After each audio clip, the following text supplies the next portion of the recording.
Hey yo, what is up, my fiends? Uh, I'm back with the milk, at least for now. I might have to go to the store again, but well, why don't we just queue up a replay of some Master Duel we have in the background? It's been a while. It's been a while, haven't it? Hasn't it been? Fuck it. We're gonna do this in one take, Bill O'Reilly style. Actually, he's a piece of shit. Fuck him. Um, but yeah. Master Duel. The TLDR is Master Duel was a little too stale, right? The meta, the ban list, the approach to Master Duel, right? The hand traps, um, having Snake Eyes for a year straight. That all fucking sucked. On top of my other real life stuff that kind of happened at the same time, that just made me kind of almost completely lose interest. Not quite. Like I still always play Yu-Gi-Oh, but similar to RuneScape, where like you know the saying is you never really quit RuneScape, right? You just take an indefinite hiatus, but you always come back, right? So I'm pretty inclined, if you're a RuneScape viewer, which you probably aren't watching this, but um, I'm inclined to come back for sure. I do plan on always coming back to RuneScape. But yeah, and on top of a lot of immediate pressing real life political, not political, but I mean kind of things that have been going on here where I live. But yeah. So that you could probably tell by the vibe. I'm not gonna be probably commentating too much over these replays here. So what's been going on with me? Why have I been gone? So from the Yu-Gi-Oh perspective, like I mentioned, um, it wasn't scratching that itch, right? Like Snake Eyes was around for a year. You can see how old these replays are. These are from like a Duelist Cup or whatever from like fucking 2025. I don't know when. It feels like last spring or whatever. So almost a year ago, or over a year ago. I think maybe with the first replay, if it was before that. So you hear me destroying Labyrinth. I know it's Labyrinth because of course they set 4. um, but dude, I give him a fucking pounding. I put this player in the cup chair. But anyway, um, let's see here. Yeah, so stale meta, the ban list, etc. Like I mentioned before, that was all poopy caca. But I figured that I owed it to a few of you. I don't have that many subscribers, but not to invalidate like, oh, little old me, but just like, who cares? But there are those of you who reach out and still ask or request for videos. So I figured, if you are a sub and you watch all my content for whatever mental illness you have, to be listening to my voice all the fucking time, I owe you some type of explanation. So that was the Yu-Gi-Oh side of things. And then probably at the same time, when I put one game down, I do put up another. So I was playing a lot of RuneScape in the meantime on that downtime. It would just scratch that itch on top of my studies. So a little bit of personal information. I guess you could call this a 300 sub. I don't know if I already did 300 sub special, but but maybe I should make it a 300 sub special. I don't know. All right, I think I did do one for info. I don't fucking care. This is gonna be an update video. 2010s era type of style. As you can tell, it's rambling, right? I'm missing the webcam and fucking hypercam and whatever. But so there's RuneScape, there's Yu-Gi-Oh, my real life stuff. So for those of you who do not know, I am a PhD student. I'm not gonna say the too many specifics about my field of interest, my program, or whatever. But I'm in my 5th year. I've been fucking doing my time, bro. So there's pretty much 2 halves to like any doctoral, right? PhD is the same thing as a doctoral program. If you hear that somebody talking about that, right? It's research, right? I'm not a medical doctor, but it's into research, the nerdy shit. You know, I try my best not to carry, myself like that. I try to lower the bar for what people think people who go in this type of work are like. So you're welcome for that. But yeah, there's 2 halves to it. There's the first half that's like the classes, and you're doing your work, whether you are doing somebody else's research or you are being a teaching assistant, so you help with grading or sometimes instructing a class, but oftentimes more so just grading and helping a class run. So those are the big things that kind of fund you through a program, and on top of you just taking the classes, right? You're like, oh, it's a higher, it's education, right? You're gonna take classes, but that's like one half of it. After you finish your classes, then it's like the fucking like Pampers, I'm a big kid now, like we're doing real shit, we have to contribute something to society, which is in the form of a dissertation or a thesis, right? However you call it. So that's what I've been working on and formulating and starting. So that's been taking up a lot of my time. Um, just in the nature of a PhD program, it takes up a lot of fucking time already. So it's like the real, like, like the fucking Naruto or DBZ, whatever anime training arc, One Punch Man, like whatever. Like you're just fucking, like you are, I guess DBC, like you're going, I'm in the gravity chamber right now, man. Like I'm in the fucking, like with my brain. And it fucking sucks. Uh, it's not fun.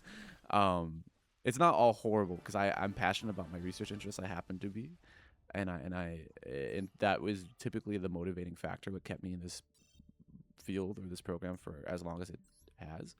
But for other real life stuff that has been going on is that there's gonna be a little bit of self-doxing. um I happen to live in the Twin Cities, which is known as Minneapolis and St. Paul, these two cities that are going together. So my American viewers will know, or those of you who know me, they know this. But those outside the U.S., right? Like, if you're hearing about Minneapolis and St. Paul in the news, like, and what's going on with the federal government and the interference and the occupation here, like, it's pretty much all true. Hopefully, there isn't too much of a slant of what you hear, because I'm on the ground, so I could literally tell you the whole truth and nothing but the nothing but the truth.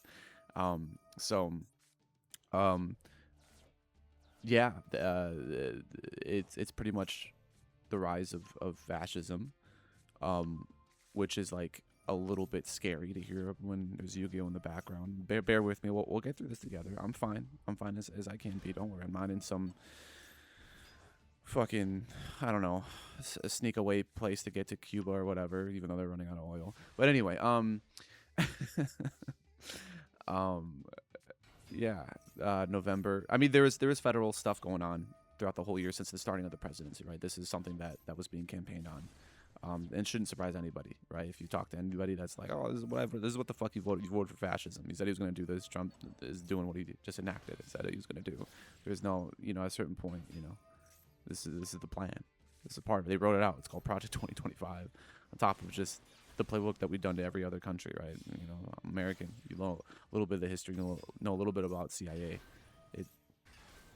This is just a bitter taste in our mouth because it's finally bleeding internally, right? It's kind of how American imperialism works when it's hemorrhaging. So, anyway,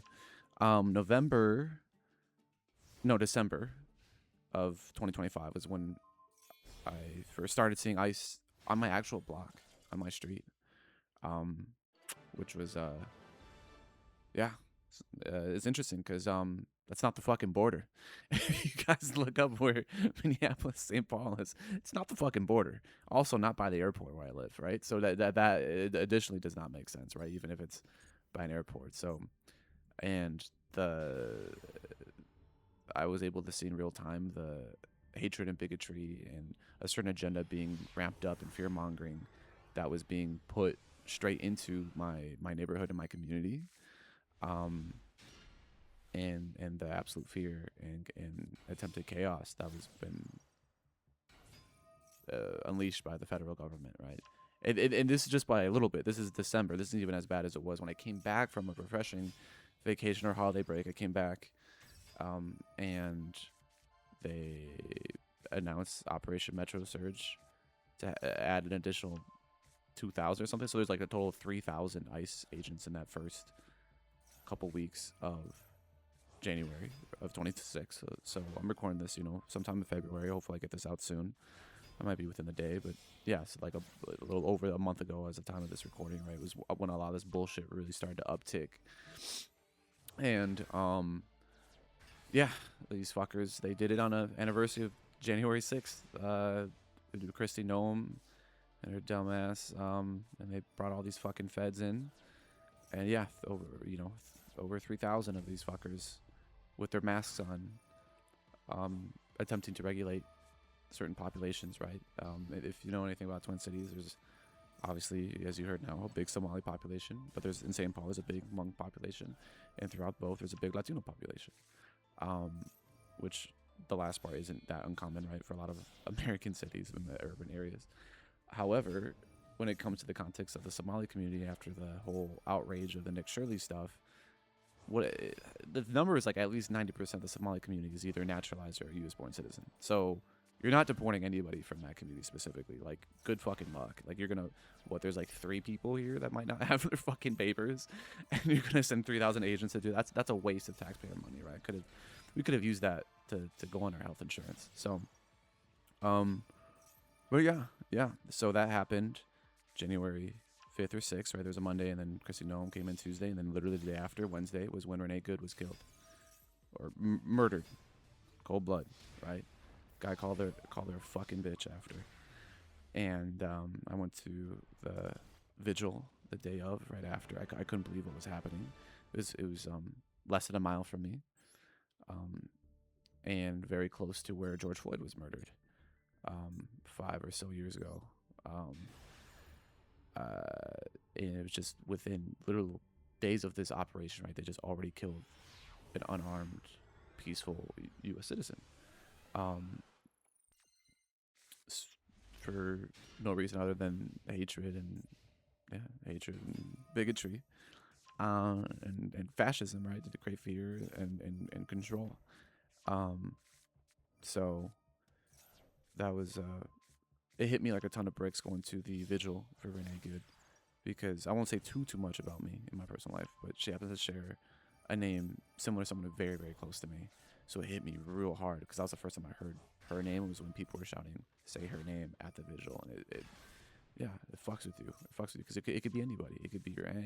It could be your neighbor, right? It could be your community member that was just executed and murdered in cold blood by the state. And then Saturday I went to another protest, and this is how crazy this month was. And I ran into Andrew Callahan of Channel 5 News, who interviewed me, and I'm actually on like the video where he's talking about the vigil. It was a little bit misleading. Half the footage is from the vigil that I was at, but he didn't interview me until a protest that same week later on. So it was a little bit of a different tone. It was a slight, I don't want to say positive, is a strong word, but yeah, kind of positive. Like there's a lot more community. There's so many people that showed up. It was, and it turned into a march, impromptu march. And after that, on the way back, when I was walking, I ran into him. I recognized his fucking face, because he had a face mask. We locked eyes like a Pokemon trainer battle. I was like, holy shit, that's the fucking dude. And I just wanted to tell him after he was done interviewing someone, like, hey, I watch your content. I think it's pretty cool what you do.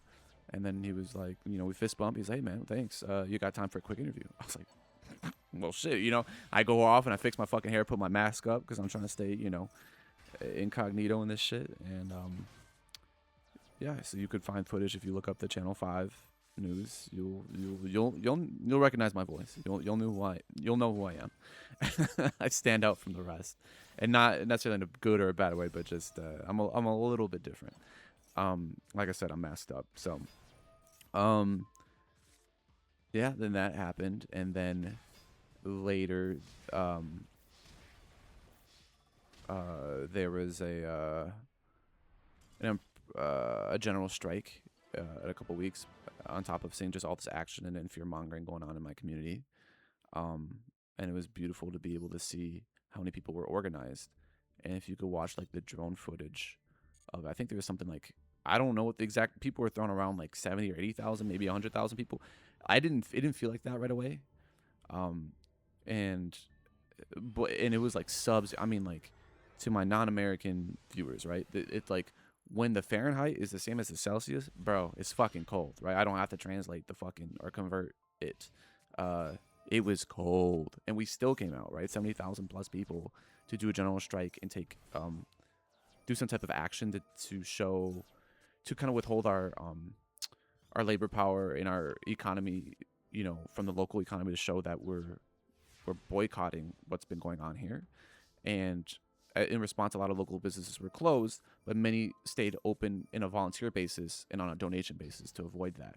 So you could directly and donate to them to pay the workers, but they were just still offering free food and stuff like that. So like a place I went to after that march, I went to one of my favorite pho places I used to be a local at, that they recognized me. Like, oh shit, dude, he used to come here all the time. And it's a place that actually Mr. Roger fucking filmed a video there too, which is another whole other tangent. But yeah, some bomb ass chicken pho and some free hot coke. It was all free. It was amazing. So it was awesome to see that much community come together after something like this. Like, I'll say this once and I'll say it again at the end of the video, but like, fear is what they want. And hope and love and positivity kind of does kill that, right? And organizing specifically, putting that into something productive and learning who your neighbors are and forming these bonds, you know. And it was a very high note. And I'm saying this positively now because that was Friday the 23rd. Correct me if I'm wrong. Of what the Friday was, because you're gonna know what the Saturday was, right? So I stayed up late that day on a high, planning to sleep in, and I woke up at 11 a.m. the next day on the Saturday to a horrible video that maybe a lot of you have seen of another U.S. citizen being murdered in cold blood, but brutalized before the murder, right? Like Rodney King style, like really fucked up shit what they were doing and into an execution. And not just once, but horrible how many times they shot him. On so many levels, I woke up to that and felt late. And because that was 2 blocks from me. Alex Brady was murdered 2 blocks from me. I recognized the businesses in the background, right? Like I would frequent one of the places behind there all the time. It's an amazing Malaysian place, but and I know where they were filming from a donut place called Glamdal. So horrible, and I actually later recognized one of the women that he was helping. And so it's different. It hits different. You'll hear me talk about this in a little bit more detail in the Channel 5 video, but it's like it hits different. People don't understand like the racial component to it, but you in the US and in our culture, you cannot disentangle these two things.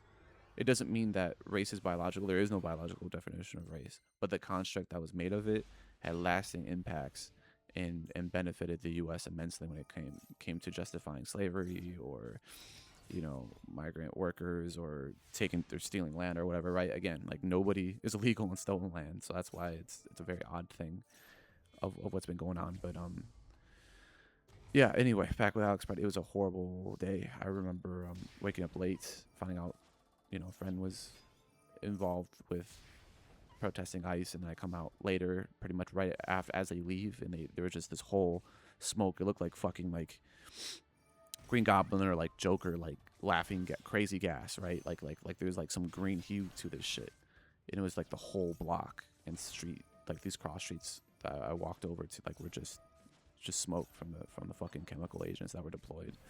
And these dipshits, before they left, shot a canister into a car and it started fuming. It started igniting. And the fire department had to come by and put it out. It's just like, how much of a piece of shit are you? Like, it truly, right? Like, there's no hope for these people. When people don't understand, it's like there's the bipartisan aspect of it, or like just like, oh, it's just like we're so far past that, right? It's just fucking fascism. It's not just politics. It's just fascism.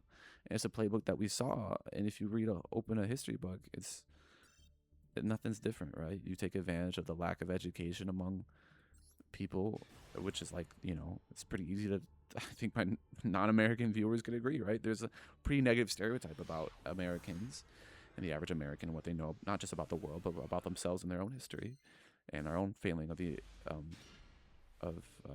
our education system and in the rise of fascism and the rise of apathy, right? And scapegoating and the hypocrisy behind, you know, so-called Christian values, but not preaching or practicing any of those things about love, right? Oh, well, none of these things apply if they're an immigrant, right? It's like, okay, I think Jesus was an immigrant, but anyway, that's a whole other conversation. But yeah, it was horrible seeing what was unfolding in the aftermath. And I walk over, again, like I said, 2 blocks over, I walk to an intersection, and I walk past, completely unnoticing where Freddie was murdered, because you can't even tell. Like, it was like scrub, like, I don't know if it's scrub, like you just couldn't even tell somebody was murdered. There was no chalk outline. There was nothing left there at that moment that would indicate. And it hit me when I walked. I was like, holy fuck, that's where he was fucking murdered. And it's just like a spot. Like, yes, people were protesting there. Yes, there was a federal ICE presence there, but just like, God fucking damn, dude. Like, yeah. Yeah. All right, I apologize for pausing there. I just had to make sure my recording was still going, because I'm not fucking doing this shit again, dude. Fuck that. So, and we walk up towards the intersection where a lot of people were peacefully and angrily and emotionally protesting, but peacefully. Nobody was trying to antagonize cops other than just calling them names or just angry, right? Just like, what the fuck? And I have video footage of this like peacefully protesting at this intersection right by where he was murdered, where Alex was murdered. And within, I don't know, a couple minutes, not even, I hear pop, pop, pop, pop, pop, which is not guns. Don't worry about that, folks. But don't worry, guys. It was just tear gas. Also horrible. And it wasn't ICE that did this. It was Minnesota State police. So it wasn't local police, but it was state police.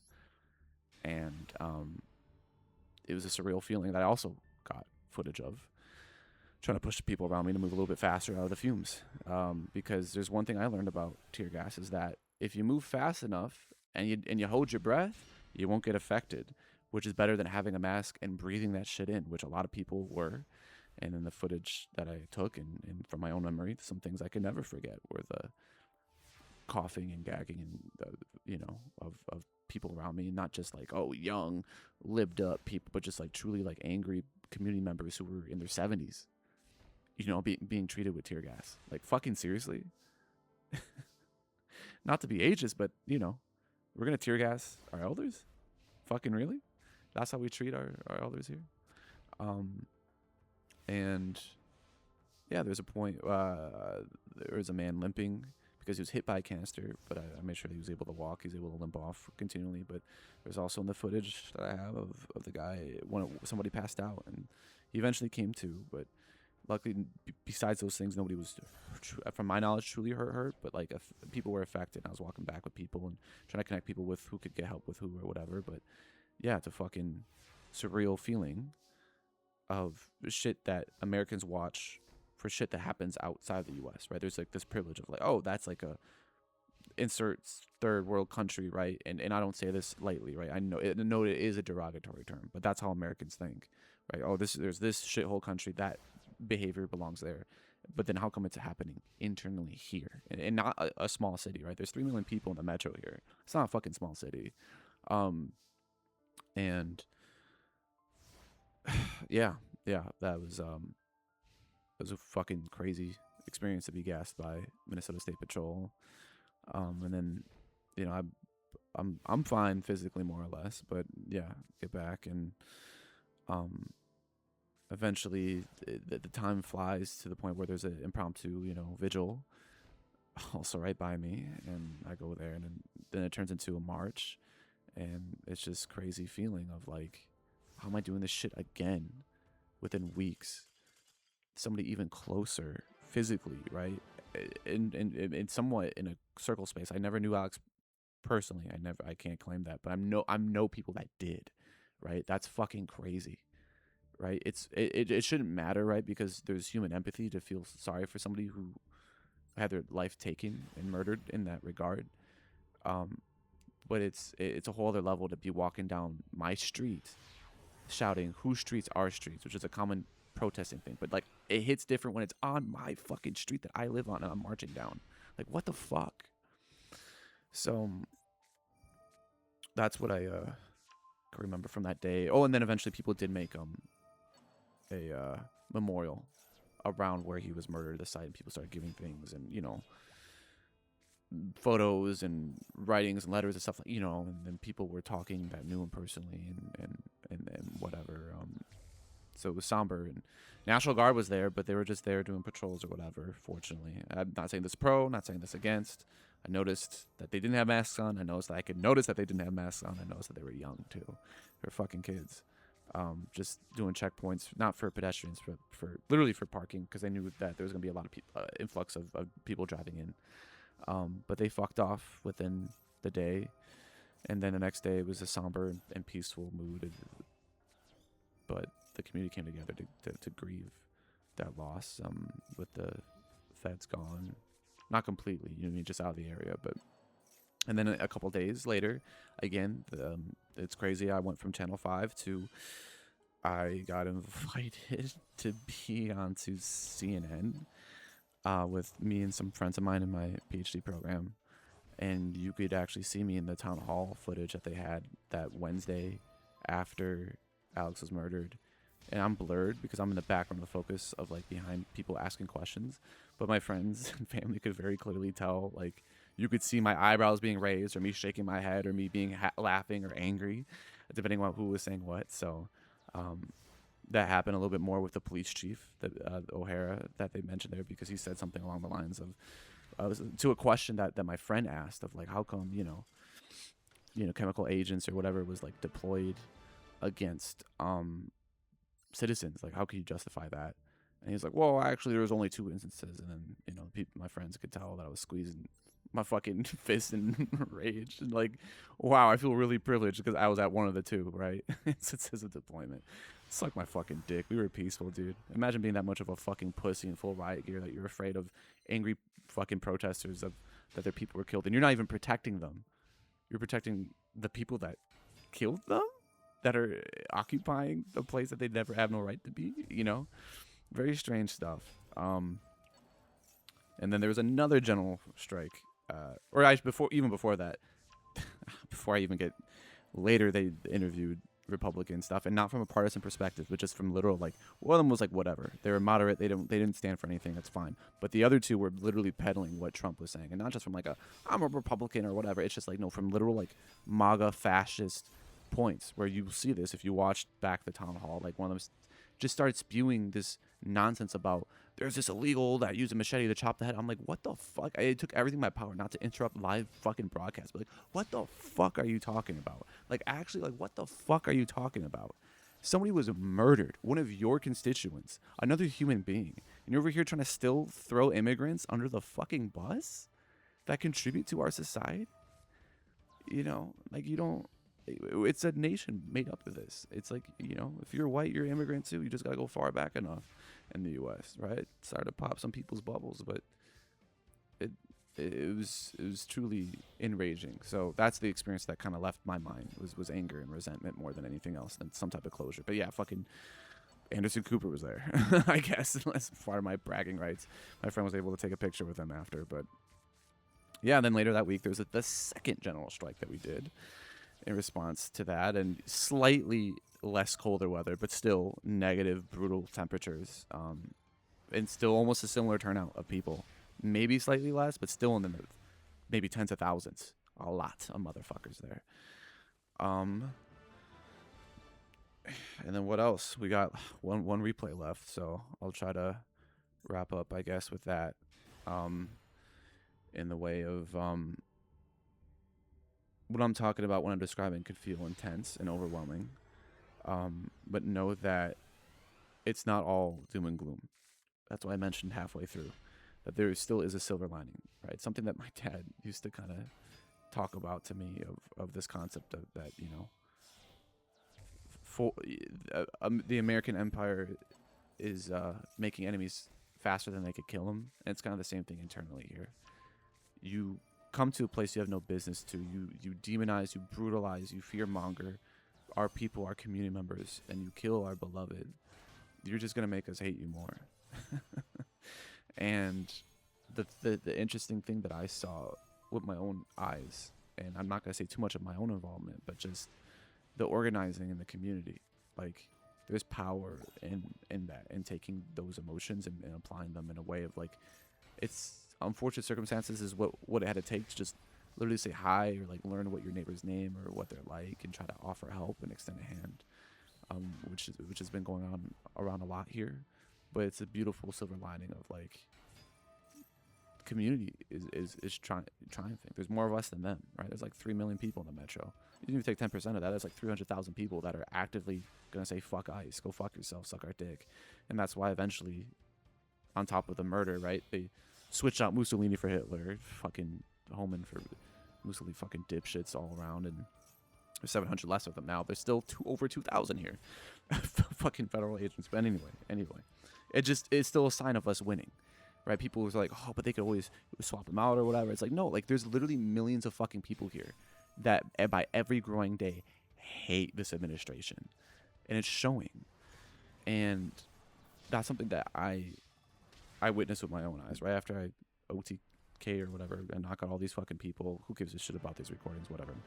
The one thing I noticed from my own eye, my own point of view, I should say, with my own eyes, is that I saw something and experienced something more powerful than the violence that was enacted by the state and by fascism, but that love and community can triumph, right? That literally, like, I'm watching a community win against the fascist regime. Like, we are winning. It's brutal what's been happening, but know that it's not all doom and gloom, and that they want me and my people and everybody else to despair and to feel hopeless, to feel that they can't do anything. So if you leave this video taking away one thing, know that I'm all right, and know that I could see the power that organizing has over the fucking barrel of a gun. It sounds cheesy, but it's true. Like, there are something more things powerful than that, and that could be kind of an abstract way of thinking things, and surreal. Like, how is that fucking possible? But it's different when you were able to help a family have shelter or food or make rent or just do something, and seeing people come together in a way that is planned and organized, and doing this on a multiple scale of uh it's, I'm almost speechless with that. So yeah, there's a little bit of a different video. So, you know, tell your loved ones you love them, keep your friends and family close, learn who your neighbors and who your community are, and stay safe in it, motherfuckers.